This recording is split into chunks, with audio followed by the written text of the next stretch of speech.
ମୃତ୍ୟୁ ଉତ୍ତାରେ ଯେ 4 ଦିନ ପରେ ପ୍ରଭୁ ଯୀଶୁ ସେ କହୁଛନ୍ତି ସେ ଶୋଇ ପଡିଛନ୍ତି, ସେ ନିଦ୍ରା ଯାଇଛନ୍ତି, ତେଣୁ ମୁଁ ଉଠେଇବାକୁ ଯିବାକୁ ପଡିବ, ଯାଉଛି ବୋଲିକି କହୁଛନ୍ତି। ସେଥିରେ ଶିଷ୍ୟମାନେ ତାହାଙ୍କୁ କହିଲେ, ପ୍ରଭୁ ଯଦି ସେ ନିଦ୍ରା ଯାଇ ଅଛନ୍ତି ତାହେଲେ ସେ ସୁସ୍ଥ ହେବେ। ଏଇଟା ଶିଷ୍ୟ ମାନଙ୍କର ଉକ୍ତି। ଯୀଶୁ ତାଙ୍କର ମୃତ୍ୟୁ ବିଷୟରେ କହିଥିଲେ, କିନ୍ତୁ ସେ ନିଦ୍ରାରେ ଶୋଇ ପଡିବା ବିଷୟରେ କହିଲେ ବୋଲି ସେମାନେ ମନେ କଲେ, ଶିଷ୍ୟମାନେ ଏଇଟା ମନେ କରିଛନ୍ତି। କିନ୍ତୁ ପ୍ରଭୁ ଯୀଶୁ ସେ ମୃତ୍ୟୁକୁ ପଏଣ୍ଟ କରିକି କହୁଛନ୍ତି, ପଏଣ୍ଟ କରିଛନ୍ତି। ଅତଏବ ଯୀଶୁ ସେତେବେଳେ ସେମାନଙ୍କୁ ସ୍ପଷ୍ଟ ରୂପେ କହିଲେ, ଲାଜାର ମରିଯାଇ ଅଛନ୍ତି। ସେମାନେ ତ ଶୋଇଛନ୍ତି ବୋଲିକି ମନେ କରିଛନ୍ତି। ତେଣୁକରି ଆଉ ଯୀଶୁ ଖ୍ରୀଷ୍ଟ କଣ କଲେ, ଲାଜାର ମରି ଯାଇଛନ୍ତି, ଆଉ ମୁଁ ଯେ ସେ ସ୍ଥାନରେ ନଥିବି ଏଥି ସକାଶେ ତୁମାନଙ୍କ ନିମନ୍ତେ ଆନନ୍ଦ କରୁଅଛି। ଯେପରି ତୁମେ ମାନେ ବିଶ୍ୱାସ କରିବ, ଏଇଟା ଗୋଟେ ବଡ ବିଷୟ। ମୁଁ ଲାଜାର ସେଇ ସ୍ଥାନରେ ମରିଯିବା ସମୟରେ ମୁଁ ନଥିଲି, ସେଥିପାଇଁ ତୁମମାନଙ୍କ ନିମନ୍ତେ ମୁଁ ଆନନ୍ଦ କରୁଅଛି, ସେଥିରେ ତୁମମାନେ ବିଶ୍ୱାସ କରିବ। ଏଇଟା ଗୋଟେ ଅବିଶ୍ୱାସର ଯୋଉ ଉକ୍ତିଟା ରହିଛି, ଶିଷ୍ୟମାନେ ତ ବୁଝିପାରୁନାହାନ୍ତି। ଅନେକ ବିଷୟ ଦେଖୁଥିଲେ, ଅନେକ ବିଷୟ ଜାଣୁଥିଲେ, ସ୍ପଷ୍ଟ ଭାବେ ତାଙ୍କର ଚକ୍ଷୁ ଆଗରେ ସମସ୍ତ ବିଷୟ ଯୀଶୁ ବାପା ଆଶ୍ଚର୍ଯ୍ୟ କର୍ମ କରୁଥିଲେ ମଧ୍ୟ ସେମାନଙ୍କ ଜୀବନରେ ସେମାନେ ସ୍ପଷ୍ଟ ଭାବେ ସେମାନେ ବୁଝିପାରୁନଥିଲେ। ଏଇଟା ମଧ୍ୟ ପ୍ରଭୁ ଯୀଶୁ ଯୋଉଟା କହିଲେ, ତାଙ୍କର ମୃତ୍ୟୁକୁ ଶୋଇଛନ୍ତି ବୋଲିକି ସେମାନେ ଶୋଇଛନ୍ତି ବୋଲି ମନେ କରୁଛନ୍ତି, ପ୍ରଭୁ ସ୍ପଷ୍ଟ ଭାବେ ମରି ଯାଇଛନ୍ତି ବୋଲିକି ଆଉ ଥରେ କହିଲେ। ଆଉ କଣ କହୁଛନ୍ତି ଶିଷ୍ୟମାନଙ୍କୁ, ଏଥି ଯୋଗୁ ତୁମମାନଙ୍କ ନିମନ୍ତେ ଆନନ୍ଦ କରୁଅଛି। ଏଥି ସକାଶେ, କାହିଁକି ଆଉ ଲାଜାର ମରି ଯାଇଛନ୍ତି, ଆଉ ପ୍ରଭୁଙ୍କର ଅଦ୍ୱିତୀୟ କାର୍ଯ୍ୟ ସେଇ ସ୍ଥାନରେ ହେବ, ସେଥି ଦ୍ୱାରା ତୁମେ ବିଶ୍ୱାସ କରିବ ବୋଲିକି ସ୍ପଷ୍ଟ ଭାବେ ତାଙ୍କୁ ଶିଷ୍ୟମାନଙ୍କୁ କହୁଛନ୍ତି। ଆଉ କଣ କହୁଛନ୍ତି, କିନ୍ତୁ ଚାଲ ଆମ୍ଭେମାନେ ତାଙ୍କ ନିକଟକୁ ଯିବା। ସେଇ ମରିଥିବା ଯେ ମରିୟମ ଆଉ ଲାଜାର ଆଉ ମାର୍ଥା ସେଇ ଗୃହକୁ ଯିବା ବୋଲିକି ଯୀଶୁ ବାପା କହୁଛନ୍ତି। ସେଥିରେ ଥୋମା ତାହାଙ୍କୁ ବିଦୁମ ବୋଲି କହନ୍ତି, ସେ ଆପଣା ସଙ୍ଗୀ ଶିଷ୍ୟ ମାନଙ୍କୁ କହିଲେ, ଭାଇ ଚାଲ ତାଙ୍କ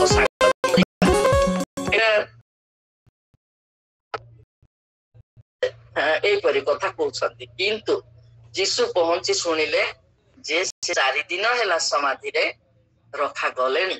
4 ଦିନ ହେଇଯାଇଛି, ସମାଧିରେ ରଖିଦେଇଛନ୍ତି। ସେମାନେ ମରିଗଲେ ଆହୁରି ଘରେ ରହିବ, ମୃତ୍ୟୁ ଶରୀରକୁ ତ ଆମେ ରଖିପାରିବା ନାହିଁ, ଆଉ ସେ କବରକୁ ନେଇଯିବାକୁ ହିଁ ପଡିବ। ଆଜି ସେ ଲାଜାରକୁ ଯେ 4 ଦିନ ହେଲା କବରରେ ସେମାନେ ରଖିଦେଇଛନ୍ତି। ବେଥନିଆ ଜେରୁସାଲେମ ନିକଟରେ ଥିଲା, ପ୍ରାୟ 1 କୋଶ ଦୂର। ଆଉ ଯିହୁଦୀମାନଙ୍କ ମଧ୍ୟରୁ ଅନେକ ମାର୍ଥା ଓ ମରିୟମକୁ ସେମାନଙ୍କ ଭାଇ ବିଷୟରେ ସାନ୍ତ୍ୱନା ଦେବା ନିମନ୍ତେ ସେମାନଙ୍କ ନିକଟକୁ ଆସିଥିଲେ। ସେମାନଙ୍କ ନିକଟକୁ ଅନେକ ଲୋକ ଦୁଃଖର ସାନ୍ତ୍ୱନା ଦେବା ପାଇଁ ଆସିଥିଲେ। ସେଥିରେ ଯୀଶୁ ଆସିଛନ୍ତି ବୋଲି ଯେତେବେଳେ ମାର୍ଥା ଶୁଣିଲେ, ସେତେବେଳେ ସେ ତାହାଙ୍କୁ ଭେଟିବାକୁ ଗଲେ, କିନ୍ତୁ ମରିୟମ ଗୃହରେ ବସି ରହିଲେ। ମାର୍ଥା ଯୀଶୁଙ୍କୁ କହିଲେ, ପ୍ରଭୁ ଯଦି ଆପଣ ଏଠାରେ ଉପସ୍ଥିତ ହୋଇଥାନ୍ତେ ତାହେଲେ ମୋର ଭାଇ ମରି ନଥାନ୍ତା। ମରିୟମଙ୍କର ଦୁଃଖ ବଢିଗଲା ଯୀଶୁ ବାପାଙ୍କୁ ଦେଖି। ଯୀଶୁ ବାପାଙ୍କର ଉପସ୍ଥିତ ଦେଖି ସେ ବହୁତ ଦୁଃଖରେ ସେ କହିଲେ, କଣ କହୁଛନ୍ତି, ଆପଣ ଯଦି ରହିଥାନ୍ତେ ମୋର ଭାଇ ମରି ନଥାନ୍ତେ। କାହିଁକି ଅନେକଟା ସେ ଅନୁଭବ କରିଛି, ସେ ଦେଖିଛି ପ୍ରଭୁ ଯୀଶୁଙ୍କ ଦ୍ଵାରା ଆଶ୍ଚର୍ଯ୍ୟ କର୍ମ ସେ ଅନୁଭବ କରିଛି। ଆଉ ନିଜର ଅଯୋଗ୍ୟତା, ଅଧର୍ମତା, ପାପରୁ ସେ ମୁକ୍ତି ପାଇଯାଇଛି, କ୍ଷମା ପାଇଯାଇଛି। ସେଇ ତୈଳ ଯେ ତାଙ୍କରି ଚରଣ ତଳେ ଦେଇକି ପୋଛି ଦେଇ, ଆଉ ତାଙ୍କର ପାଦ ତଳ ପୋଛି ଦେଇ ସେ ତାଙ୍କୁ କଣ କରିଛି, ତାଙ୍କର କେଶରେ ମଧ୍ୟ ସେ ପାଦ ପୋଛିକି ଶାନ୍ତି ସାନ୍ତ୍ୱନା ସେ ପାଇଛି, ମୁକ୍ତି ପାଇଛି। ଏଇ ଯେ ଲାଜାରର ମୃତ୍ୟୁ ମଧ୍ୟ ସେଇ ସଦୃଶ ପ୍ରଭୁ ଥିଲେ, ଆଉ ମୃତ୍ୟୁ ହେବାକୁ ଦେଇ ନଥାନ୍ତେ।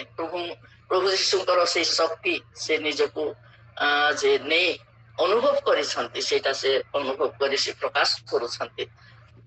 ଆପଣ ଯଦି ଥାନ୍ତେ ତାହେଲେ ମୋ ଭାଇ ମରି ନଥାନ୍ତା। କିନ୍ତୁ ଆପଣ ଈଶ୍ୱରଙ୍କୁ ଯାହା କିଛି ମାଗିବେ, ଈଶ୍ୱର ଯେ ତାହା ଆପଣଙ୍କୁ ଦେବେ, ଏହା ଏବେ ସୁଦ୍ଧା ମୁଁ ଜାଣେ ମରିୟମ ଜୀବନ କେତେ ବିଶ୍ୱାସ, କେତେ ଯେ ଆଶା, କେତେ ଯେ ଅନୁଭବ କରିଛନ୍ତି ଯେ ପ୍ରଭୁ ଯୀଶୁ ଏବେ ଯଦି ମାଗିବେ ପିତା ଈଶ୍ୱରଙ୍କ ଠାରେ ତାହେଲେ ପିତା ଈଶ୍ୱର ଦେବେ, ଏଇଟା ତାଙ୍କର ବିଶ୍ୱାସ ରହିଛି। କି ଆଶ୍ଚର୍ଯ୍ୟ ମରିୟମଙ୍କର ସେଇ ବିଶ୍ୱାସର କଥା।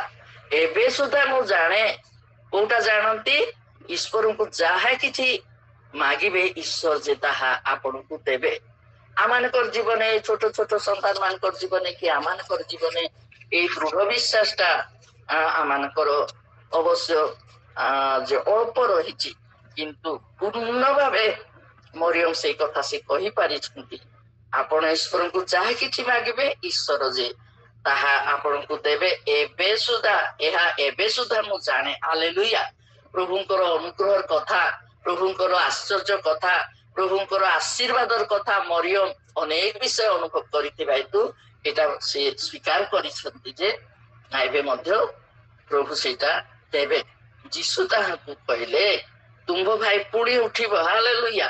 ନିଶ୍ଚୟ ଅଦ୍ଭୁତ କାର୍ଯ୍ୟ, ଅଦ୍ଭୁତ ଅନୁଭୂତି ମରିୟମ ଜୀବନ ଅନୁଭବ କରିଥିବା ହେତୁ ସେ ଉତ୍ତର ମଧ୍ୟ ପାଇଗଲେ ଯେ ପ୍ରଭୁ ଯୀଶୁ କହୁଛନ୍ତି ଏବେ ଉଠିଯିବ ତୁମର ଭାଇ। କି ଆନନ୍ଦର, କି ଆଶ୍ଚର୍ଯ୍ୟ ପ୍ରେମର କଥା ସେ ପ୍ରକାଶ କରୁଛନ୍ତି। ଯୀଶୁଙ୍କୁ ପାଇଲେ ଯେ ପ୍ରଭୁ ଯୀଶୁ ଆମମାନଙ୍କର ନିକଟରେ ଥିଲେ। ପ୍ରଭୁ ନିକଟକୁ ଆମେ ଯଦି ଯାଉଛୁ, ଆଉ ଛୋଟ ଛୋଟ ସନ୍ତାନ ମାନେ ହେଲେ ମଧ୍ୟ ପ୍ରଭୁ ଯୀଶୁକୁ ପ୍ରେମ କରୁଛନ୍ତି, ତାଙ୍କ ନିକଟରେ ପ୍ରାର୍ଥନା କରୁଛନ୍ତି। ସେ ଛୋଟ ସ୍ତରରେ, ଛୋଟ ମନରେ, ଛୋଟ ଜ୍ଞାନରେ ପ୍ରଭୁ ଯୀଶୁଙ୍କ ନିକଟକୁ ଯଦି ଯାଉଛନ୍ତି ତାହେଲେ ଯେପରିକି ମରିୟମ ଯେ ଅନୁଭବ କରିଥିଲେ ସେଇ ଭାବେ ପ୍ରଭୁ ଏଇ ଛୋଟ ଛୋଟ ସନ୍ତାନ ମାନଙ୍କୁ ମଧ୍ୟ ସେ ଆଶୀର୍ବାଦ, ଅନୁଗ୍ରହ ଅନେକଟା ବିଷୟ ଦେବେ, ଦେଉଛନ୍ତି। ଏଥିପାଇଁ ଆମେ ପ୍ରଭୁଙ୍କର ଧନ୍ୟବାଦ କରୁ। ଏଇ ସ୍ଥାନରେ ଲେଖିଛନ୍ତି ଆଉ ସେ ଏବେ ସୁଦ୍ଧା ଯେ ପ୍ରଭୁ ଆପଣଙ୍କୁ ଦେବେ ବୋଲି କୋଉ କୋଉ ଯୀଶୁ ବାପା କହୁଛନ୍ତି ଯେ ତୁମ ଭାଇ ପୁଣି ଉଠିବ। ସେଠି କଣ କହୁଛନ୍ତି? ମାର୍ଥା। ମରିୟମର ବିଶ୍ୱାସ କଣ ଆଉ ମାର୍ଥାର ବିଶ୍ୱାସ କଣ, ଏଠି ଆମେ ତଫାତ ଦେଖୁଛୁ। ମାର୍ଥା ତାହାକୁ କହିଲେ ସେ ଯେ ସେହି ଦିନରେ ପୁନରୁତ୍ଥାନ, ଶେଷ ଦିନରେ ପୁନରୁତ୍ଥାନ କରି ସମୟରେ ଉଠିବ, ଏହା ମୁଁ ଜାଣେ। ମାର୍ଥାର ଜୀବନେ ଏଇଟା ନିଶ୍ଚୟ ସେ ଅନୁଭବ କରିଛି। ସେ ଅଦ୍ଭୁତ କାର୍ଯ୍ୟ, ଅଦ୍ଭୁତ ଅନୁଗ୍ରହର ବିଷୟ ସେ ଦେଖିପାରି ନାହାନ୍ତି। ସେ ଦେଖିପାରି ନଥିବା ହେତୁ, ଅନୁଭବ କରିନଥିବା ହେତୁ ସେ କହୁଛନ୍ତି ଯୋଉଟା ସେ ଅନୁଭବ କରିଛନ୍ତି, କୋଉଟା ସେ ଅନୁଭବ କଲେ ଶେଷ ଦିନରେ ପୁନରୁତ୍ଥାନ ସମୟରେ ଉଠିବେ, ଏହା ମୁଁ ଜାଣେ ବୋଲିକି ମାର୍ଥା କହୁଛନ୍ତି। କିନ୍ତୁ ମରିୟମର ବିଶ୍ୱାସ କଣ? ଏବେ ମଧ୍ୟ ଆପଣ ଯାହା କିଛି ପ୍ରଭୁଙ୍କୁ ଈଶ୍ୱରଙ୍କୁ ମାଗିବେ ତାହା ଏବେ ମଧ୍ୟ ଦେବେ, ଆପଣଙ୍କୁ ଦେବେ। ଆପଣଙ୍କୁ ଏଇ ମହତ୍ କାର୍ଯ୍ୟର ବିଷୟ ଆମମାନଙ୍କ ନିମନ୍ତେ ହେବ, ଏଇଟା ମରିୟମର ବିଶ୍ୱାସ। କିନ୍ତୁ ମାର୍ଥାର ବିଶ୍ୱାସ ସେପରି ନାହିଁ। ଧନ ପ୍ରଭୁ, ଧନ ତାଙ୍କରି ନାମ। ଆମମାନଙ୍କର ଜୀବନ ମଧ୍ୟ ଯେତେ ଉପସ୍ଥିତ ଆମେ ହେଇଛୁ, ଆମମାନଙ୍କର ବିଶ୍ୱାସ କିଏ ଅଛି? ଆମମାନଙ୍କ ନିମନ୍ତେ ଏଇ ପାକ ଦ୍ୱାରା ମାନେ କି ଜାଣୁଛୁ? ଛୋଟ ଛୋଟ ସନ୍ତାନ ହେଲେ ମଧ୍ୟ ପ୍ରଭୁ ଦୁଇ ସ୍ତରରେ ଆମମାନଙ୍କୁ ରଖିଛନ୍ତି। ଆମେ ବଡ ମାନେ ମଧ୍ୟ ଏଇ ସୁଯୋଗ ଟା ପାଇଛୁ। ଏଥିପାଇଁ ଆଜି ମରିୟମର ଜୀବନରେ ଯୋଉ ବିଶ୍ୱାସ, ମାର୍ଥାର ଜୀବନରେ ଯୋଉ ବିଶ୍ୱାସ, ଏଇଟା ଆମେ ତଫାତ ଦେଖୁଛୁ। ମୋର ଜୀବନରେ ମଧ୍ୟ ମୁଁ ଅଳ୍ପ ବିଷୟରେ ବିଶ୍ୱାସ କରିପାରେ ନାହିଁ, କିନ୍ତୁ ମରିୟମର ବିଶ୍ୱାସ ଉତ୍ତମ ଭାଗ ଯୋଉ ନେଇଥିଲା ପ୍ରଭୁ ଯୀଶୁଙ୍କର ସହିତ ମିଳିତ ହୋଇକି ତାଙ୍କରି ବାକ୍ୟ ସାକ୍ଷ୍ୟ ଶୁଣିକି ଯୋଉ ଯୋଉ କଥା ଯୀଶୁ ବାପାଙ୍କର ଶୁଣିକି ବସିକି ସେ ଉତ୍ତମ ଭାଗ ନେଇଥିଲା, ସେଥି ଦ୍ୱାରା ସେ ବହୁତ ଆଶୀର୍ବାଦର ବିଷୟ ସେ ଅନୁଭବ କରିଥିଲା। ଅବଶ୍ୟ ପରିଚର୍ଯା କରିଥିଲେ ମଧ୍ୟ ମାର୍ଥା ଏଇଟା ସେ ଅନୁଭବ କରିନଥିଲା। ସେଥି ଯୋଗୁ ଏଠି ମରିୟମର ଆଉ ମାର୍ଥାର ଦୁଇଟା ଅନୁଭୂତି ଆମେ ଏ ସ୍ଥାନରେ ଦେଖୁଛୁ।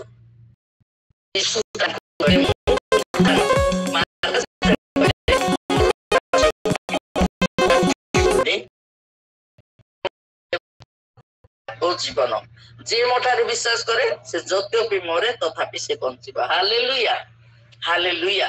ସେ ଆମେ ମରିଥିଲେ ମଧ୍ୟ ଆମମାନଙ୍କର ଜୀବନେ ଆତ୍ମିକ ଜୀବନର ମୃତ୍ୟୁ ହେଲେ ମଧ୍ୟ ପ୍ରଭୁଙ୍କ ନିକଟରେ ଯଦି ମରିୟମର ପରି ଯାଇକି ସେ ସିମୋନଙ୍କର ଗୃହରେ ଯୋଉ ସମସ୍ତ ନିଜ ଜୀବନର ଯୋଗ୍ୟତା ଦୁର୍ବଳତା ସମ୍ମୁଖେ ପ୍ରକାଶ କରିନଥିଲେ ମଧ୍ୟ ସେଇ ତୈଳ ଦ୍ଵାରା ଯେ ସେ ଚରଣ ତଳେ ଦେଇକି ଆଜି ନିଜର କେଶରେ ପୋଛି ନିଜ ଚକ୍ଷୁ ଲୋତକରେ ପାଦ ଧୋଇ ଦେଇଥିଲେ ଏଇ ଆଶୀର୍ବାଦ ସେ ପାଇ ପାରିଥିଲେ। ଆମର ଜୀବନ ମଧ୍ୟ ଆଜି ଆମମାନଙ୍କର ଜୀବନେ ଏଇ ଦୁଇଟା ତଫାତ ଦେଖୁଛୁ, ମରିୟମର ଜୀବନେ ଆଉ ମାର୍ଥା ଜୀବନେ। ଆଉ ଯୀଶୁ ବାପା ଯୋଉ କଥା କହିଲେ, ମୁଁ ପୁନରୁତ୍ଥାନ ଜୀବନ, ମୋ ଠାରେ ଯେ ବିଶ୍ୱାସ କରେ ସେ ଯଦ୍ୟପି ମରେ ତଥାପି ସେ ବଞ୍ଚିବ। ହାଲେଲୁୟା। ଆଜି ଜଗତର ମୃତ୍ୟୁ ଲାଜାର ହେଇଛନ୍ତି, କିନ୍ତୁ ଆମମାନେ ଆତ୍ମୀୟ ମୃତ୍ୟୁ ହେଇଯାଇଥାଉ। ବେଳେ ବେଳେ ଆମମାନଙ୍କର ଜୀବନେ ଯେ ମିଛ କଥା କହି ଜୀବନେ ଅନ୍ଧକାର ଆସିଗଲେ ଆଉ ପ୍ରଭୁ ଯୀଶୁଙ୍କୁ ଭୟ ନ କରିଥିଲେ, ଆଉ ସେଇଟା ଯେ ପ୍ରଭୁ ଯୀଶୁଙ୍କ ଉପରେ ଲକ୍ଷ୍ୟ ନ ରଖିଥିଲେ, ଆମମାନଙ୍କର ଜୀବନେ ସେ ଅନ୍ଧକାରର ବିଷୟ ନେଇକି ଆମେ ବିଗିଡି ଯାଉଛୁ, ଝୁଣ୍ଟି ପଡୁଛୁ। ଏଇ ସମସ୍ତ କଥା ପ୍ରଭୁ ଯୀଶୁ ଆମମାନଙ୍କୁ ଉଲ୍ଲେଖ କରିଛନ୍ତି। ଆଉ ନିଜେ କହୁଛନ୍ତି ଯେ ମୁଁ ପୁନରୁତ୍ଥାନ, ମୁଁ ଜୀବନ, ମୁଁ ସତ୍ୟ ବୋଲିକି ପ୍ରକାଶ କରୁଛନ୍ତି। ସେଥିରେ ଯେ ମରିୟମ ଯେ ଆଶୀର୍ବାଦର ଅନୁଗ୍ରହର ସେ ଅନୁଭବଟା ସେ ପାଇଥିବେ, କିନ୍ତୁ ମାର୍ଥା ସେଇଟା ବିଶ୍ୱାସ କରିନାହାନ୍ତି। ପୁଣି ଯେ କେହି ବଞ୍ଚେ ଓ ମୋ ଠାରେ ବିଶ୍ୱାସ କରେ ସେ କଦାପି କେବେ ହେ ମରିବ ନାହିଁ। ଏହା ଆପଣ ବିଶ୍ୱାସ କରୁଅଛୁ? ପ୍ରଶ୍ନ କରୁଛନ୍ତି ଯୀଶୁ ବାପା। ହାଲେଲୁୟା। ନିଶ୍ଚୟ ପ୍ରଭୁଙ୍କର ଏଇ ଅନୁଗ୍ରହର କଥା ଆମେ ଅନୁଭବ କରୁଛୁ। ଆଉ ବିଶେଷ କରି ସେ ଯୀଶୁ ତାହାଙ୍କୁ କହୁଛନ୍ତି, ସେ ତାହାଙ୍କୁ କହିଲେ, ହେ ପ୍ରଭୁ, ଯାହାଙ୍କର ଜଗତକୁ ଆଗମନ କରିବାର ଥିଲା, ଆପଣ ଯେ ଈଶ୍ୱରଙ୍କର ପୁତ୍ର, ସେଇ ଖ୍ରୀଷ୍ଟ, ଏହା ମୋର ବିଶ୍ୱାସ। ଏଇ ବିଶ୍ୱାସର କଥା, ସେଇ ଅନୁଗ୍ରହର କଥା ନିଜେ ପ୍ରକାଶ କରୁଛନ୍ତି। ଏହା କହିଲା ଉତ୍ତାରେ ସେ ଯାଉ ଯାଉ ଆପଣ ଭଉଣୀ ମରିୟମକୁ ଗୋପନରେ ଡାକି କହିଲେ, ଗୁରୁ ଆସିଲେନି ଆଉ ତତେ ଡାକୁଛନ୍ତି। ନିଶ୍ଚୟ ଏ ସମସ୍ତ କଥାବାର୍ତ୍ତା କରୁ କରୁ ପ୍ରଭୁ ଅନୁଗ୍ରହ ସେମାନେ ପାଇଲେ ଦୁଇ ଭଉଣୀ। ଆଉ ପ୍ରଭୁ ଯୀଶୁଙ୍କର ଯେ ଆଶୀର୍ବାଦ ଅନୁଗ୍ରହ ଶିଷ୍ୟମାନଙ୍କ ଠାରେ ମଧ୍ୟ ସେଇଠି ପ୍ରକାଶିତ ହଉଥିଲା। ଆଉ ପ୍ରଭୁଙ୍କ ନିକଟେ ଯେ ଏ ଅଦ୍ୱିତୀୟ କାର୍ଯ୍ୟ କରିବା ପାଇଁ ସେଠି 31 ପଦରେ ଲେଖା ଅଛି, ଅତଏବ ଯେଉଁ ଯିହୁଦୀ ମାନେ ତାଙ୍କ ସହିତ ଗୃହରେ ଥାଇ ତାଙ୍କୁ ସାନ୍ତ୍ୱନା ଦେଉଥିଲେ, ସେମାନେ ମରିୟମକୁ ଶୀଘ୍ର ଉଠି ବାହାରି ଯିବା ଦେଖି ସେ ସମାଧି ନିକଟରେ ରୋଦନ କରିବା ନିମନ୍ତେ ଯାଉଅଛନ୍ତି। ଏହା ମନେ କରି ତାଙ୍କ ପଛେ ପଛେ ଗଲେ।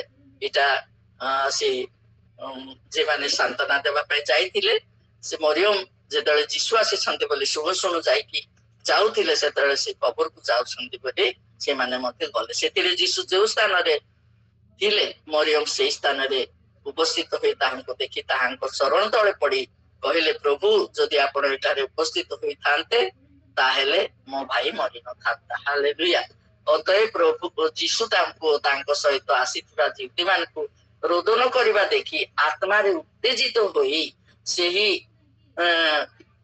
ସେ ସନ୍ତାନ ମାନେ ଯୋଉ କ୍ରନ୍ଦନ କରୁଥିଲେ ସେଇଟା ସେ ଦେଖିକି, ପ୍ରଭୁ ଯୀଶୁ ତ ସେଇ ତିନି ଭଉଣୀକୁ ବହୁତ ପ୍ରେମ କରୁଥିଲେ, ସେ ଆତ୍ମାରେ ଉତ୍ତପ୍ତ ହେଇକି କଣ କଲେ, ପୁଣି କର୍ତ୍ତବ୍ୟ ସାଧନ ନିମନ୍ତେ ଦୃଢ ସଂକଳ୍ପରେ ପଚାରିଲେ, ତାଙ୍କୁ କେଉଁଠାରେ ରଖିଛ? ସେମାନେ ତାହାଙ୍କୁ କହିଲେ, ପ୍ରଭୁ ଆସି ଦେଖନ୍ତୁ। ଯେତେବେଳେ କି କେଉଁଠାରେ ରଖିଛ ବୋଲିକି କହୁ କହୁ ପ୍ରଭୁ ଯୀଶୁ ଯେ ଆସି ଦେଖନ୍ତୁ ବୋଲୁ ବୋଲୁ ଯୀଶୁ ବାପା କଣ କଲେ, ସେଇ ଦୁଃଖରେ ଦୁଃଖୀ ହେଲେ। ମରିୟମ ଆହୁରି ମାର୍ଥାର ଯୋଉ ଦୁଃଖ, ଆଉ ଯେତେ ଲୋକ ଥିଲେ ସେମାନେ ମଧ୍ୟ କ୍ରନ୍ଦନ କରୁଥିଲେ, ସେଇ ଦୁଃଖରେ ଦୁଃଖୀ ହେଇକି ଯୀଶୁ କାନ୍ଦିଲେ ବୋଲିକି ଲେଖା ଅଛି। ଏଇ ଭାଗ୍ୟ ଲାଜାର ଆଉ ମରିୟମ ମାର୍ଥା ପାଇଥିଲେ। ଯୀଶୁଙ୍କର ପ୍ରେମ ଏଠି ପ୍ରକାଶିତ ହଉଛି। ଆମମାନଙ୍କ ନିମନ୍ତେ ଯୀଶୁ କାନ୍ଦୁଛନ୍ତି, ଆମମାନଙ୍କର ଆତ୍ମା ଯେପରି ନ ମରୁ, ଆମମାନେ ଯେପରିକି ପାପରେ ପାପ ଠାରୁ ମୁକ୍ତି ପାଇବା। ଆମେ ଯେତେବେଳେ ପାପ କରୁଛୁ, ମିଛ କହୁଛୁ, ପିତାମାତାର ଅବାଧ୍ୟ ହଉଛୁ, ପ୍ରଭୁଙ୍କର ନିୟମ ବିଧି ପାଳନ କରୁନୁ, ଯେତେବେଳେ ଆମମାନଙ୍କର ଜୀବନରେ ପ୍ରାର୍ଥନା ବିହୀନ ହେଇଯାଉଛି, ପ୍ରଭୁ ଯୀଶୁଙ୍କୁ ଆମମାନେ ପ୍ରେମ କରୁନା, ପ୍ରାର୍ଥନା ନ କରିକି ଖାଇ ଦଉଛୁ, ପ୍ରାର୍ଥନା ନ କରିକି ଶୋଇ ପଡୁଛୁ, ଆଉ ପ୍ରାର୍ଥନା ନ କରି ସ୍କୁଲକୁ ପଳେଇ ଯାଉଛୁ, ଆଉ ବାଇବେଲ ପଢୁନା। ଏଇ ସମସ୍ତ ବିଷୟରେ ପ୍ରଭୁ ଯୀଶୁ କଣ କରୁଛନ୍ତି, ଏ ସମସ୍ତ ଯେ ଦେଖୁଛନ୍ତି ଆଉ ଦୁଃଖ ହେଇଯାଉଛନ୍ତି। ସେଥିପାଇଁ ସେ ଲାଜାର ମରି ଯାଇଥିବା ହେତୁ ଆଉ ଯୀଶୁ ବାପା ଯେ କାନ୍ଦି ପକେଇଲେ, ସେ ତ ମରି ଯାଇଛି ବୋଲିକି କାନ୍ଦି ପକେଇଲେ, କାହିଁକି ସେମାନଙ୍କୁ ପ୍ରେମ କରୁଥିଲେ। ବର୍ତ୍ତମାନ ଆମମାନଙ୍କୁ ମଧ୍ୟ ଯୀଶୁ ବାପା ଅତିଶୟ ପ୍ରେମ କରୁଛନ୍ତି। ଆମମାନେ ଯେପରି ଜୀବିତ ହେବା, ତାଙ୍କର ଦ୍ୱିତୀୟ ଆଗମନର ଭାଗୀ ହେବା, ପ୍ରଭୁଙ୍କ ରାଜ୍ୟର ଅଧିକାରୀ ହେବା, ପ୍ରଭୁଙ୍କ ସଙ୍ଗେ ସଦା ସର୍ବଦା ଆଜି ପ୍ରଥମରେ ଯୋଉ ଗୀତ ଗାଉଥିଲୁ ତାଙ୍କରି ରାଜ୍ୟରେ ତାଙ୍କରି ସହିତ ମିଳିତ ଥିବା ତାଙ୍କରି ସେ ଆଗମନର ଉଦ୍ଦେଶ୍ୟ ମାନେ ଯିବା ଏଇଟା ତାଙ୍କରି ସଂକଳ୍ପ ଯାହା କରିକି ପ୍ରଭୁ ଯୀଶୁ ପିତା ପୁତ୍ର ପବିତ୍ର ଆତ୍ମା ହେଲେ ମଧ୍ୟ ଆମମାନଙ୍କୁ ପ୍ରେମ କରି ନରକାମୀ ଶୈତାନର ସମସ୍ତ ଚାତୁରୀ ଠାରୁ ଆମମାନଙ୍କୁ ମୁକ୍ତ କରି ଯେ ଆମମାନଙ୍କର ମନ ପରିବର୍ତ୍ତନ କରି ଦେଇଛନ୍ତି ପ୍ରଭୁ ନିକଟବର୍ତ୍ତୀ ହେବା ପାଇଁ ପ୍ରଭୁ ରାଜ୍ୟକୁ ଯିବା ପାଇଁ ପ୍ରଭୁର ଆଗମନକୁ ପ୍ରିୟ ଜ୍ଞାନ କରିବା ପାଇଁ ପିତା ମାତାର ବାଧ୍ୟ ହୋଇକି ବାକ୍ୟ ପାଠ କରିବା ପ୍ରାର୍ଥନା କରିବା ତାଙ୍କରି ସେଇ ବାକ୍ୟ ସବୁ ଜୀବନରେ ଅନୁଭବ କରିବା ଆଉ ତାଙ୍କରି ସହିତ ଆମେ ସଦା ସର୍ବଦା ଗଣ୍ଡି ଯେପରିକି ଶାଖାରେ ଲାଗିଥାଏ ଆଉ ସେଇ ଶାଖା ଗଣ୍ଡିରେ ଲାଗିଥିବା ହେତୁ ଫଳ ସତେଜ ହେଇଥାଏ ପତ୍ର ସତେଜ ହେଇକି ଫୁଲ ଫଳରେ ପରିପୂର୍ଣ୍ଣ ହେଇଥାଏ ଆମେ ଦେଖୁଛୁ ପ୍ରଭୁ ଯୀଶୁଙ୍କ ନିକଟରେ ଆମେ ମଧ୍ୟ ଲାଗି ରହିଥିଲେ ଆଜି ସେଇ ତିନି ଭଉଣୀ ଯୀଶୁ ବାପାଙ୍କ ଠାରେ ଅତିଶୟ ପ୍ରେମରେ ପଢୁଥିଲେ ସଦା ସର୍ବଦା ସେ ବେତନିଆ ନଗରକୁ ଯାଉଥିଲେ ତାଙ୍କ ଗୃହକୁ ଯାଇକି ସମସ୍ତ ବାକ୍ୟ ସାକ୍ଷ୍ୟ ଶିକ୍ଷା ଦେଉଥିଲେ ଆଉ ତାଙ୍କ ସହିତ ମିଳିତ ହଉଥିବା ହେତୁ ଯୀଶୁ ବାପା ଆଜି ତାଙ୍କରି ସେ ମୃତ୍ୟୁରେ କାନ୍ଦି ଦେଇଥିଲେ ଯୀଶୁ କାନ୍ଦିଲେ ବୋଲି ଲେଖା ହେଇଛି ଆଉ ଲେଖା ହେଇଛି ଯେ କିନ୍ତୁ ସେମାନଙ୍କ ମଧ୍ୟରେ କେହି କେହି କହିଲେ ଏହି ଯେଉଁ ବ୍ୟକ୍ତି ସେ ଅନ୍ଧର ଆଖି ଫିଟାଇ ଥିଲେ ସେ କଣ ଏହାର ମୃତ୍ୟୁ ମଧ୍ୟ ନିବାରଣ କରିପାରି ନଥାନ୍ତେ ଏଠି ପ୍ରଶ୍ନ କରୁଛନ୍ତି ପରସ୍ପର କଥାବାର୍ତ୍ତା କରୁଛନ୍ତି ସେଥିରେ ଯୀଶୁ ପୁନର୍ବାର ଅନ୍ତରେ ବିରକ୍ତି ହୋଇ ସମାଧି ନିକଟକୁ ଆସିଲେ ତାହା ଗୋଟିଏ ଗୁହା ପୁଣି ତା ମୁହଁରେ ଗୋଟାଏ ପଥର ଥିଲା ଯୀଶୁ କହିଲେ ଏହି ପଥର ଘୁଞ୍ଚାଇ ଦିଅ ମୃତ ବ୍ୟକ୍ତିଙ୍କ ଭଗ୍ନୀ ମାର୍ଥା ତାହାଙ୍କୁ କହିଲେ ପ୍ରଭୁ ସେ ବାସି ଗଲାଣି କାରଣ ସେ 4 ଦିନ ହେଲା ମଲାଣି ଯୀଶୁ ତାଙ୍କୁ କହିଲେ ଯଦି ତୁମେ ବିଶ୍ୱାସ କର ତାହେଲେ ଯୀଶୁଙ୍କର ଈଶ୍ୱରଙ୍କର ମହିମା ଦେଖିବ ହାଲେଲୁୟା ଏହା କଣ ମୁଁ ତୁମକୁ କହିଲି ନାହିଁ ସେଥିରେ ସେମାନେ ପଥର ଘୁଞ୍ଚାଇ ଦେଲେ ଧନ୍ୟ ପ୍ରଭୁ ଧନ୍ୟ ତାଙ୍କରି ନାମ ଅନେକ ସମୟ ହେଇଯାଉଛି ମୁଁ ସବୁ ଗୋଟିଏ ଗୋଟିଏ କଥା ମୁଁ ପ୍ରକାଶ କରି ପାରୁନାହିଁ କିନ୍ତୁ ପ୍ରଭୁଙ୍କର ସେ ମହିମା ଦେଖିବା ନିମନ୍ତେ ପ୍ରଭୁଙ୍କର ଯେ ଗୌରବ ଦେଖିବା ନିମନ୍ତେ ସେ ମୃତ୍ୟୁ ଲାଜାରକୁ ଆଜି ପୁନରୁତ୍ଥାନ କରିବା ନିମନ୍ତେ ଯୀଶୁଙ୍କର ହୃଦୟ ଯେ ଉତ୍ତପ୍ତ ହେଇଯାଉଛି ପ୍ରଭୁଙ୍କର ପ୍ରେମ ଯେ ପ୍ରକାଶିତ ହେଇଯାଉଛି ପ୍ରଭୁ ପିତାଙ୍କ ନିକଟରେ କି କାର୍ଯ୍ୟ କରୁଛନ୍ତି 41 ପର୍ବରେ ଲେଖା ହେଇଛି ଆଉ ଯୀଶୁ ଉର୍ଦ୍ଧ ଦୃଷ୍ଟି କରି କହିଲେ ପିତ ତୁମ୍ଭେ ମୋର ପ୍ରାର୍ଥନା ଶୁଣିଲ ବୋଲି ମୁଁ ତୁମକୁ ଧନ୍ୟବାଦ ଦେଉଛି ହାଲେଲୁୟା ପ୍ରଭୁଙ୍କର ଏଇ ଯୋଉ ଅନୁଭବଟା ସେଇ ମାର୍ଥା ମରିୟମଙ୍କ ନିକଟରେ କେତେ ପ୍ରେମ କରୁଥିବା ହେତୁ ପ୍ରଭୁଙ୍କର ସେଇ ମହିମା ସେମାନେ ଦେଖି ପାରିଥିଲେ ତୁମ୍ଭେ ଯେ ସର୍ବଦା ମୋର ପ୍ରାର୍ଥନା ଶୁଣିଥାଅ ଏହା ମୁଁ ଜାଣିଥିଲି କିନ୍ତୁ ଯେଉଁ ଲୋକ ସମୂହ ଚତୁର୍ଦିଗରେ ଠିଆ ହୋଇ ଅଛନ୍ତି ତୁମ୍ଭେ ମତେ ପ୍ରେରଣ କରିଅଛ ବୋଲି ସେମାନେ ଯେପରି ବିଶ୍ୱାସ କରିବେ ଏଥିପାଇଁ ସେମାନଙ୍କର ହେତୁ ମୁଁ ଏହା କହିଲି ହାଲେଲୁୟା ପ୍ରଭୁଙ୍କର ଆଉ ପିତାଙ୍କର ନିକଟେ ଯେ ଯୋଉ ସମ୍ପର୍କଟା ଆଜି ଯେତେ ଲୋକ ଠିଆ ହେଇଛନ୍ତି ସେମାନେ ଯେ ବିଶ୍ୱାସ କରିବେ ସେମାନେ ନିରୀକ୍ଷଣ କରିବେ এই ସମସ୍ତ କଥାରେ ଯେ ବିଶ୍ୱାସ କରିବା ପାଇଁ এই ଉଦାହରଣଟା ଯେ ନିଶ୍ଚୟ କିଛି ଲେଖା ହେଇଛି ପ୍ରଭୁଙ୍କର ପ୍ରେମର କଥାଟା ସେ ଏହା କହି ଉଚ୍ଚ ସ୍ୱରରେ କହିଲେ ଲାଜାର ବାହାରି ଆସ ହାଲେଲୁୟା ପ୍ରଭୁଙ୍କର ପ୍ରେମର ଯେ ଯୋଉ କାର୍ଯ୍ୟ ସେ କଲେ ସେଇ କାର୍ଯ୍ୟର ଅନୁଭୂତିଟା ଆମମାନଙ୍କର ଜୀବନେ ଏଇ ରବ ଏଇ ସ୍ୱରଟା ଆମମାନଙ୍କୁ କଣ କରାଯାଉଛି ଯେ ଉଚ୍ଚ ସ୍ୱରରେ ସେ କହୁଛନ୍ତି ଡାକିଲେ ଲାଜାର ବାହାରି ଆସ ଆଜି ଏଇ ସ୍ଥାନରେ ଆମମାନଙ୍କର ମୃତ୍ୟୁ ଶରୀର ଆମମାନଙ୍କର ଜୀବନରେ ଯାହା ଅଯୋଗ୍ୟତା ଦୁର୍ବଳତା ଅଧର୍ମତା କରିଛୁ ମୃତ୍ୟୁ ଶରୀର ସଦୃଶ ଲାଜାର ଯେପରି ମୃତ୍ୟୁ ହେଇକି 4 ଦିନର ମଢା ଦୁର୍ଗନ୍ଧ ହେଲେ ମଧ୍ୟ ପ୍ରଭୁଙ୍କର ପ୍ରେମ ପ୍ରଭୁଙ୍କର ଦୟା ପ୍ରଭୁଙ୍କର କରୁଣା ଯେ ଲାଜାର ପ୍ରତି ଥିଲା ଆଜି ମୋର ପ୍ରତି ମୋର ପରିବାର ପ୍ରତି ଆମମାନଙ୍କର ପ୍ରତି ଆମମାନଙ୍କର ସନ୍ତାନ ମାନଙ୍କର ପ୍ରତି ଏଇ ପ୍ରେମ ପ୍ରକାଶ କରୁଛନ୍ତି ହାଲେଲୁୟା ଆମମାନଙ୍କର ଅନୁଭୂତି ଆମମାନଙ୍କର ଜୀବନରେ ଏଇ ବାକ୍ୟ ଯୋଉ ପ୍ରକାଶିତ ହେଇଛି ଯୋଉ ଶିଷ୍ୟ ଲେଖିଛନ୍ତି ଆଜି ସେ ମାଥ୍ୟୁ ମାର୍କ ଲୁକ ଯୋହନରେ ଏ ସମସ୍ତ ବାକ୍ୟ ପ୍ରକାଶିତ ହେଇଛି କିନ୍ତୁ ଯୋଉ ଷଷ୍ଠ ଭାବେ ଏଠି କହିଛନ୍ତି ଯେ ଆଉ ପ୍ରଭୁ ଯୀଶୁ କଣ କହୁଛନ୍ତି ସେ ଏହା କହି ଉଚ୍ଚ ସ୍ୱରରେ ଡାକିଲେ ଲାଜାର ବାହାରି ଆସ ମୃତ ଲୋକଟି ବାହାରି ଆସିଲେ ହାଲେଲୁୟା ତାଙ୍କ ହାତ ଓ ପାଦ ସମାଧିରେ ବନ୍ଧା ହୋଇଥିଲା ପୁଣି ତାଙ୍କ ମୁଖରେ ଖଣ୍ଡେ ଗାମୁଛା ଗୁଡା ହୋଇଥିଲା। ଯୀଶୁ ସେମାନଙ୍କୁ କହିଲେ ଏହାଙ୍କ ବନ୍ଧନ ଫିଟାଇ ଚାଲିବାକୁ ଦିଅ। ହାଲେଲୁୟା। ପ୍ରଭୁ ଆମମାନଙ୍କୁ ଏଇ ଅନୁଗ୍ରହର ଯୁଗରେ ଆମମାନଙ୍କର ଅନ୍ଧକାରର ଯେ ପାପାତ୍ମାର ବନ୍ଧନରେ ମାନେ ବାନ୍ଧି ହେଇ ଯାଇଥିଲେ ମଧ୍ୟ ପ୍ରଭୁ ଆମମାନଙ୍କୁ ଏଇ ମୁକ୍ତି ପ୍ରଦାନ କରିଛନ୍ତି ତାଙ୍କରି ମୁଖ ନିର୍ଗତ ବାକ୍ୟ ଦ୍ଵାରା। ଏଇ ସମସ୍ତ ବାକ୍ୟ ପାଠ କରି କରି ଆମମାନଙ୍କ ଜୀବନରେ ନୂଆ ନୂଆ ଶକ୍ତି ପାଉଛୁ, ନୂଆ ନୂଆ ପ୍ରେରଣା ପାଉଛୁ, ନୂଆ ନୂଆ ବିଶ୍ୱାସ ମଧ୍ୟ ଆମେ ଅନୁଭବ କରୁଛୁ। ଯେପରିକି ମରିୟମ ଜୀବନ ବିଶ୍ୱାସ ଥିଲା କିନ୍ତୁ ମାର୍ଥା ଜୀବନ ବିଶ୍ୱାସ କରିପାରି ନଥିଲା। ମୁଁ ପୁନରୁତ୍ଥାନ, ମୋ ଜୀବନ ଆଉ ଯେ ପଥ ସତ୍ୟ ଜୀବନ ବୋଲିକି କହିଲେ ମଧ୍ୟ ଆଜି ବିଶ୍ୱାସ କରିନଥିଲା। ବର୍ତ୍ତମାନ ସେ ଦେଖିଛି, ଆଜି ସେଇ ସ୍ଥାନରେ ସେ ଅନୁଭବ କରୁଛି। ଆମେ ମଧ୍ୟ ଏ ସମସ୍ତ ବାକ୍ୟ ପାଠ କରି ଅଦୃଶ୍ୟ ବିଷୟରେ ନିଶ୍ଚିତ ଜ୍ଞାନ ହୋଇକି ଆମମାନଙ୍କର ଜୀବନରେ ମଧ୍ୟ ଏଇ ଛୋଟ ଛୋଟ ସନ୍ତାନ ମାନଙ୍କୁ ମୁଁ ଯେ ପ୍ରେରଣା ଦେଉଛି ଆଉ ପ୍ରଭୁଙ୍କ ନିକଟରେ ସମର୍ପଣ କରୁଛି। ପ୍ରଭୁ ଏମାନଙ୍କୁ ସାହାଯ୍ୟ କରନ୍ତୁ। ଏଇ ପ୍ରେମର ପରିଚୟଟା ଲାଜାର ଯେପରି ମୃତ୍ୟୁ ହେଇଥିଲେ ମଧ୍ୟ ପ୍ରଭୁ ଯୀଶୁ ପ୍ରେମ କରିଥିବା ହେତୁ ସେଇ ମୃତ୍ୟୁରୁ ବନ୍ଧନରୁ ମୁକ୍ତ କରି ସେଇ ଯେ କବର ଗୁହାରୁ ଯେ ଆଣ ବୋଲିକି ଯେ ତାଙ୍କୁ କହିଥିଲେ ଆଉ ତାଙ୍କର ସେ ଜୀବିତ ହେଇକି ସେ ଆସିଥିଲେ। ବନ୍ଧନ ବାନ୍ଧି ହେଇକି ଥିଲେ କିନ୍ତୁ ତାଙ୍କର ବନ୍ଧନ ସବୁ ଫିଟେଇ ଦିଅ ଆଉ ତାକୁ ଚାଲିବାକୁ ଦିଅ ବୋଲିକି ଯୋଉ ଲାଜାରକୁ ମୃତ୍ୟୁ ଲାଜାରକୁ ପୁନର୍ଜୀବିତ କରି ଏଇ ସମସ୍ତ କଥା କହିଛନ୍ତି। ପ୍ରଭୁ ଆମମାନଙ୍କୁ ମଧ୍ୟ ଆମମାନଙ୍କର ସନ୍ତାନ ମାନଙ୍କୁ ମଧ୍ୟ ଅବଶ୍ୟ ଛୋଟ ଛୋଟ ସନ୍ତାନ ହେଲେ ମଧ୍ୟ ପ୍ରଭୁ ଏଇ ସମସ୍ତ ବନ୍ଧନରୁ ମୁକ୍ତ କରି ପ୍ରଭୁ ତାଙ୍କୁ ଜୀବିତ କରି ଆଉ ଏଇ ବନ୍ଧନରୁ ମୁକ୍ତ କରି ତାଙ୍କରି ଶେଷ କାଳରେ ଶେଷ ଦିନରେ ପ୍ରଭୁଙ୍କର ଅନୁଗ୍ରହ ସହିତ ଯେ ମିଳିତ ହେବା ପାଇଁ ପ୍ରଭୁ ସାହାଯ୍ୟ କରନ୍ତୁ। ଆଉ ଅତଏବ ଯିହୁଦୀ ମାନଙ୍କ ମଧ୍ୟରୁ ଅନେକ ଅର୍ଥାତ ଯେଉଁମାନେ ମରିୟମଙ୍କ ନିକଟକୁ ଆସିଥିଲେ ଓ ଯୀଶୁଙ୍କ କର୍ମ ଦେଖିଥିଲେ ସେମାନେ ତାହାଙ୍କ ଠାରେ ବିଶ୍ୱାସ କଲେ। ହାଲେଲୁୟା। ପ୍ରଭୁ ଏଇ ଛୋଟ ବାକ୍ୟରେ ଆଶୀର୍ବାଦ କରନ୍ତୁ। ପ୍ରଭୁଙ୍କର ଅନୁଗ୍ରହ ଆମମାନଙ୍କ ନିମନ୍ତେ ଥିଲେ ଆମେ ଏଇ ବନ୍ଧନରୁ, ଏଇ ପାପ ବନ୍ଧନରୁ, ମୃତ୍ୟୁ ବନ୍ଧନରୁ, ଅଯୋଗ୍ୟତା ଦୁର୍ବଳତା ଠାରୁ ଆମେ ରକ୍ଷା ପାଇବା, ଆମମାନଙ୍କ ସନ୍ତାନ ମାନେ ମଧ୍ୟ ରକ୍ଷା ପାଇବେ। ସର୍ବଶକ୍ତିମାନ ସଦାପ୍ରଭୁ ଆମମାନଙ୍କୁ ଏଇ ବାକ୍ୟ ଦ୍ଵାରା ଆମମାନଙ୍କୁ ପରିଚୟ ଦେଇଛନ୍ତି ଯେ ପିତା ପୁତ୍ର ପବିତ୍ର ଆତ୍ମା ଆଜି ତାଙ୍କରି ନିକଟରେ ଯୋଉ ଅନୁରୋଧ ପ୍ରଭୁ ଯୀଶୁ ଯାହା କରିବେ ପ୍ରଭୁ ପିତା ଈଶ୍ୱର ତାଙ୍କୁ ଦେବେ। ଏଥିପାଇଁ ତାଙ୍କରି ନାମରେ ସେ ଯାହା କିଛି ମାଗିଲେ ତାହା ପିତା ଦେବେ ବୋଲିକି କହିଛନ୍ତି। ଅନ୍ୟ କଥାରେ ଅନ୍ୟ ବାକ୍ୟରେ ଲେଖା ଅଛି କିନ୍ତୁ ମୁଁ ସେ ସମସ୍ତ ଦେଖେଇବା ପାଇଁ ଆଉ ସମୟ ନାହିଁ।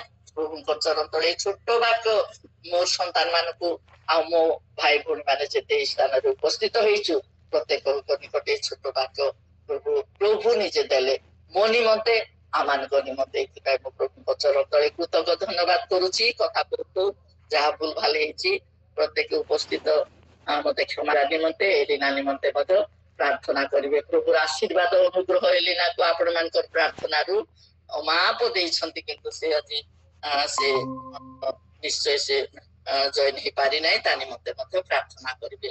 ଧନ୍ୟ ପ୍ରଭୁ, ଧନ୍ୟ ତାଙ୍କରି ନାମ। ଆମେନ୍ ଆମେନ୍। ପ୍ରଭୁ ଆଶୀର୍ବାଦ କରନ୍ତୁ ପ୍ରତ୍ୟେକଙ୍କୁ। ଆମେନ୍ ଆମେନ୍।